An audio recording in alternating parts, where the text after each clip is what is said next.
Great news. You were always this kind of author. That's right. You've always been a popular, in-demand author who absolutely is needed in the world.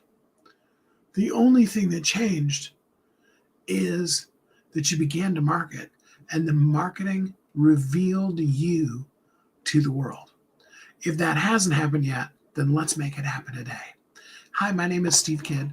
I'm a third-generation minister, international best-selling author of 40 books and counting. Over the course of the last 40 years that I've been in business now, I've had the amazingly wonderful privilege of working with more than 5,000 authors, and I've helped everything from, international business people, multi-billionaires, doctors, lawyers, but also brand new startup companies, stay-at-home moms, people with new ideas that they were just bringing out into the market.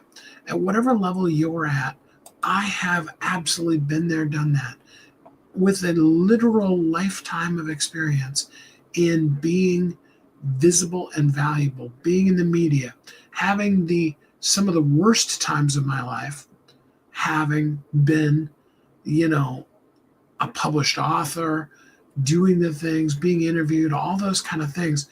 I know what it's like. And no matter what stage you're at, I can help you be able to have and be and show up as exactly the person that you always wanted to. You knew you were meant to be, you want to be, and the whole reason why you wrote your book. I want to do that for you. I want to do that with you. I want to see the world know you for the amazingly cool, incredible, awesome person that you absolutely are. You see, marketing doesn't make you somebody new. There isn't some kind of transformational event. And don't get me wrong, I have some really great friends that I can think of. The person that immediately, of course, comes to mind is Lisa Nichols. Lisa could read you her grocery list and you would feel motivated, encouraged, and up-leveled. She's that kind of transformational speaker. But the truth is, you don't need to become somebody else. You need to become fully the you that you've always been. How do I know that? Because I know that deep down inside, you are popping out in all kinds of ways all the time. Everything from, why do you have to constantly tell your children to clean up their room or to do their chores or to do their homework? There's a reason for that. And it isn't because you're a horrible shrew or any of the things that maybe your kids have even accused you of. It's because below that, there's a reason why. So, and it could be anything, it could be, why are you passionately, all the statistics in sports, or, you have a particular political opinion and you're willing to march in the streets for that particular thing.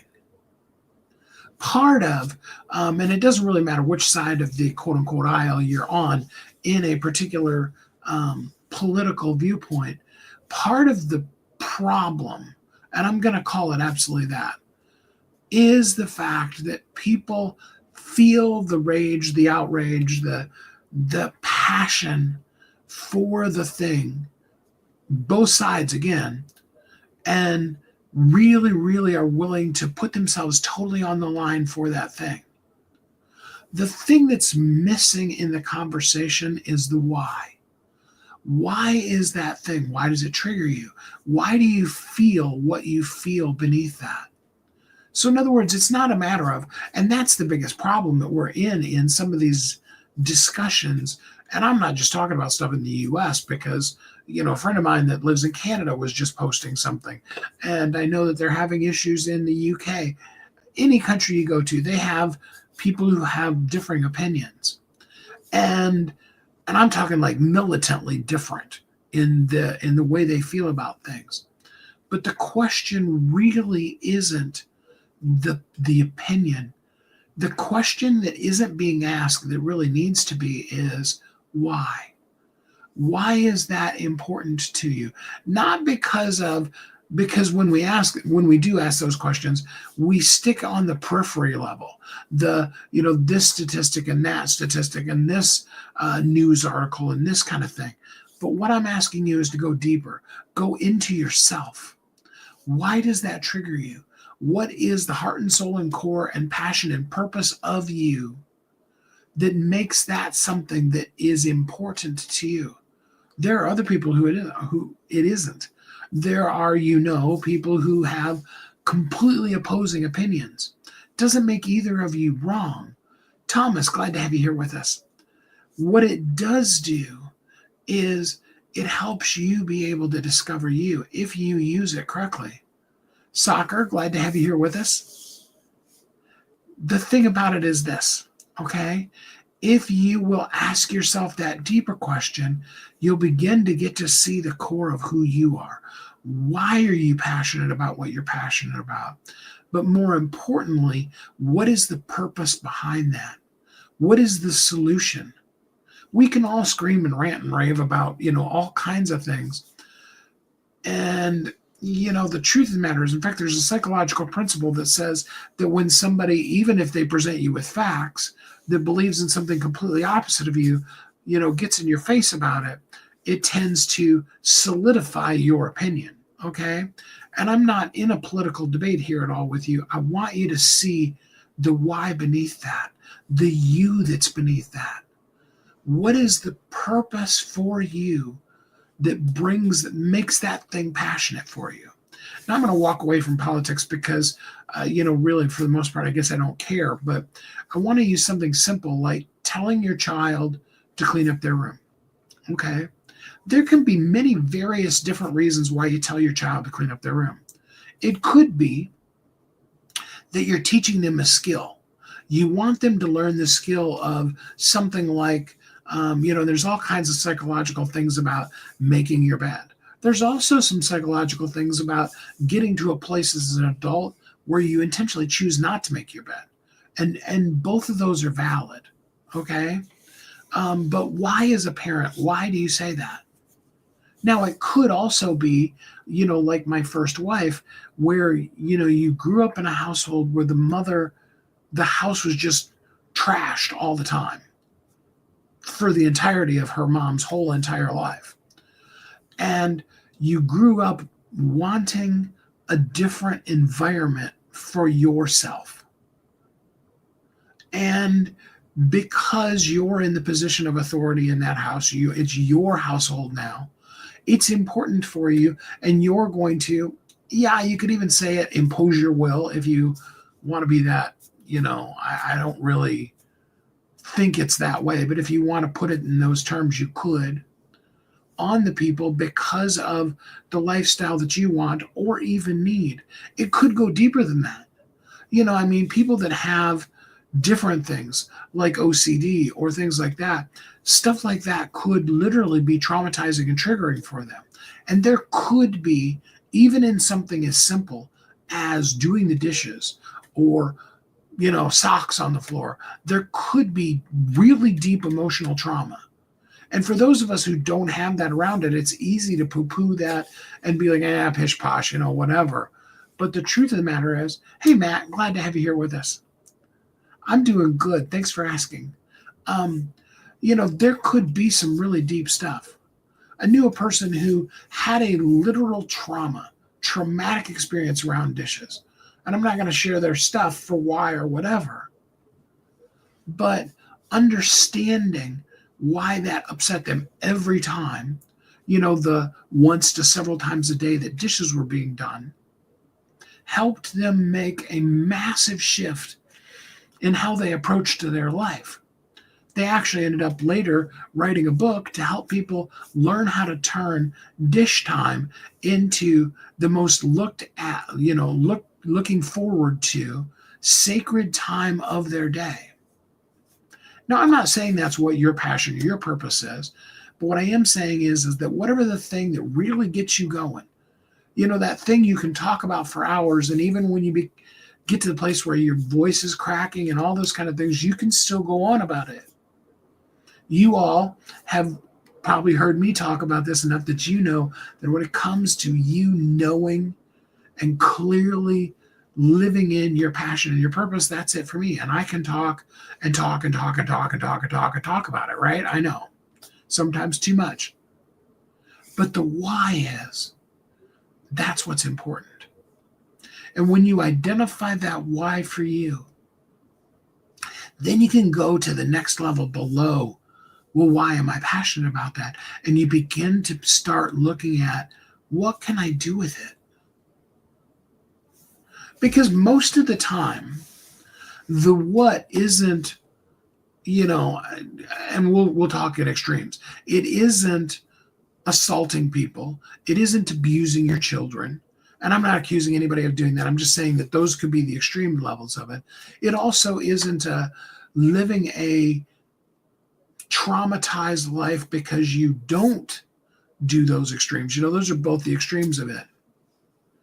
But the what is something that allows you to know the passion that's below that, the purpose that's below that passion, and then live and find out how to use that purpose to make a difference in the world. Because there are other people. I'm going to go back to the dishes example. When the lady took a hold of the trauma that she had around dishes and began to then understand what it had done to her, why it had done to her, and as crazy even as this may seem, created a whole entire tribe of people who turned dishes into a really cool time in their day and helped people, a lot of people, deal with a trauma that 99% of the world, if you said, hey, I'm getting traumatized over doing dishes, they would probably even laugh at you. You see, you taking that thing that you're passionate about, discovering the purpose beneath it, and then finding out what you could do to make a difference in this world. And then there's one more piece of that. I kind of talked about it a little bit, but I'm going to want to tell you clearly, it's the who. Who does this what apply to? Who can I make a difference in? You don't need to save everybody.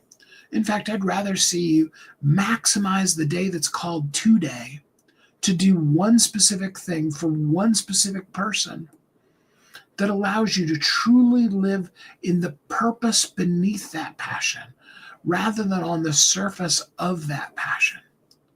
Now, let's bring this back to your book, okay? Because we talked about how you've always been that amazing, best-selling, in-demand, popular, powerful author. It's always been in you. That book that you wrote was the tip of the iceberg of that. And there may be more books, or it may just be the really now understanding, why did this book need to come out of me? And how do I use it for who?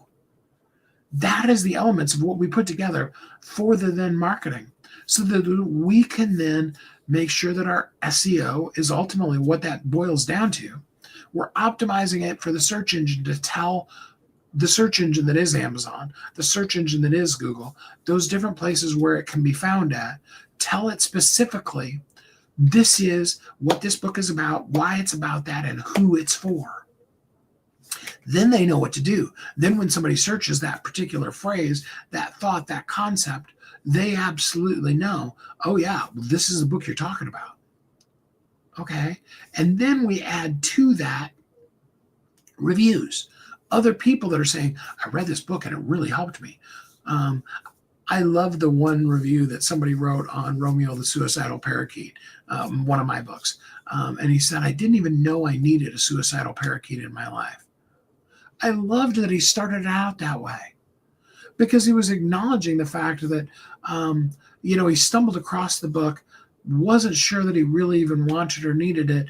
But as he was reading it, he got some things out of it that he discovered he really wanted and needed in his life. I love that. And I want you to have that too. And we can absolutely find those people for you. We have a whole system. So this isn't about buying reviews. There's a whole lot of places out there like, you can pay X amount of dollars and, we'll get you from 0 to 20 reviews, or different things like that. We actually physically both already have the community as well as do the work to find the people who want to read your book, get them to read the book, follow up with them. And the follow-up is really the big piece of it, and where the time, effort, energy, and cost comes in, because it takes a lot of follow-up, because you've asked some of your friends and people that that read the book, hey, will you put a review out on my book? And they're like, yeah, I'm going to do that for you. And, months, weeks, years later, they still haven't done it. Not because they're bad people, just because, they forgot. They got busy. They weren't sure exactly what or how to say it. We handle all that for you so that you can get people that read your book. And if they like your book, come back and write a legit review for you. We've even priced it so that you don't have to wonder, but you can know exactly, I'm going to get this for this. And we love doing that. We have all kinds of marketing programs designed based on outcomes versus effort. Because a cost per click or a cost per impression is based on effort kind of a model. We do ours based on result. Okay? We want you to be aligned with the success that's meant for you. Not some guru out there that's talking about, this is what success looks like. Not saying they're wrong. I'm just saying we want you to know what success for you is. That it involves that concept of knowing your passion, finding the purpose beneath it, knowing what you can use that purpose out of that passion for and who needs it. See, you're not transforming at all. You're just being the real you that you've always been. It's shown up your whole life. When you were 5, it showed up in 5-year-old ways. When you were 25, it showed up in 25-year-old ways. And yesterday, it showed up in ways too. And sometimes it feels like it's buried beneath all the noise and all the stuff and everything you've been through. But the truth is that passionate purpose of who you are has always and will always be there. And it's screaming, not for you to become somebody new, but for you to simply just show the world who you are. Step out into the you that is you and make the difference in this world that only you can make. We would love to help. If you just simply comment, DM, message me, whatever, the word review. I want to give you a free review of what you're doing right now and really help you discover that so that you are aligned, not with what I think, and not so that you're transformed into somebody that I want to make you into, but so that you can passionately, purposefully, on purpose, live and be the you that you've always been and the you that the world is screaming for and needs so desperately. Visibility doesn't change you. It just simply uncovers you to the people who are looking for you already. It's time for them to find you. I so appreciate you. This is the end of this week. We will be moving into our last week for quote unquote January. I'd have to look. I think it actually does end at the end of the day on January, which is cool because sometimes we don't, right? Next week's theme is going to be, the open window, the opportunity, the paths you can choose. And tomorrow we want to just help you quietly decide. Not want, wish, hope, guess, pray, believe, but really know clearly how to take that quiet decision and make it happen. And we're here to help you with that. I know it's really cold outside for a lot of us. I don't know about you. We got dumped on last night. We got about 6 or 8 inches of snow on the ground now. And it's like 0. My computer says it's 0 literally outside. That's not enough degrees in case anybody's wondering. unless you're a polar bear. Okay. And even then, polar bears are even going, yeah, that's a little cold, right? But I hope that you find yourself feeling really happy, that you're absolutely safe, even in the midst of all the storms, that you're warmly, deeply loved. You can snuggle with somebody, I hope. I hope that for you and wish that for you. And until we're together again next time, which again is tomorrow, I hope you have a great week.